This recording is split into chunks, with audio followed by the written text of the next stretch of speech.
2014 թվականի հունիսի 10-ին եւ հունիսի 21-ին ընդունվել են օրենքներ դատական օրենսգրքում փոփոխություններ եւ լրացումներ կատարելու վերաբերյալ, որոնց համաձայն ներդրվել է դատավորների գնահատման ինստիտուտները,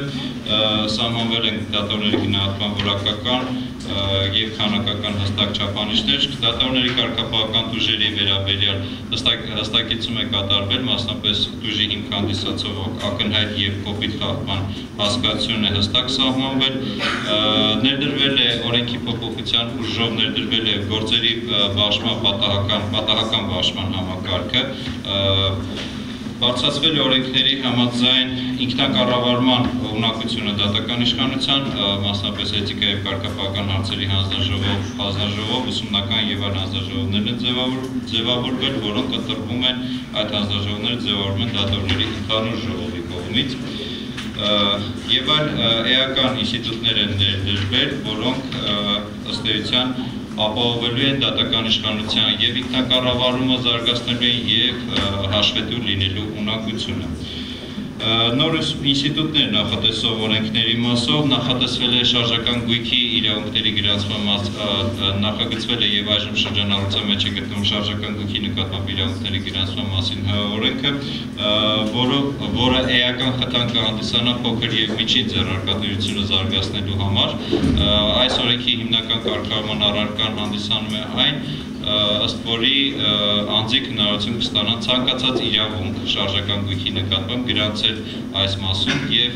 այս կարգավորումները թերևս հնարավորություն կտան շարժել բոլոր շարժական գույքերը, որոնք այսօր քաղաքացիական օրենսգրքով որպես այդպիսի թույլատրում է պայմանագիր կնքել, բայց հետևանք կարգավորում եւ այլ հետևանքներ թերևս օրենքը չի նախատեսում։ Մշակվել է անձնական տվյալների պաշտպանության մասին օրենքի նոր նախագիծ։ Անձնական տվյալների մասին օրենքի նոր նախագիծ, ըստ որի ոչ, ես բովանդակային նաև ներկայացնում եմ, ոչ մի չեմ օգտվում։ Անձնական տվյալների մասին Հայաստանի Հանրապետության օրենքի նախագիծ, որով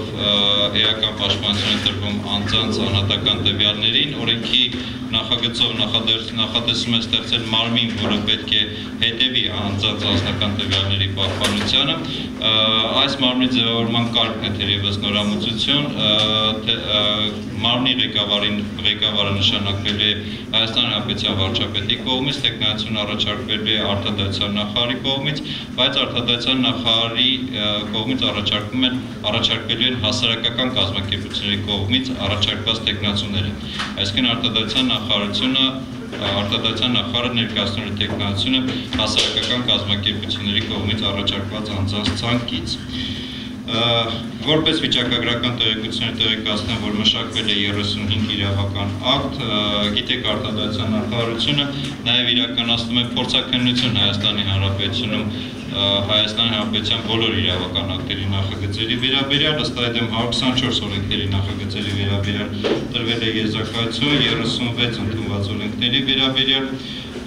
գրանցվել են 135 գերատեսչական նորմատիվ ակտեր։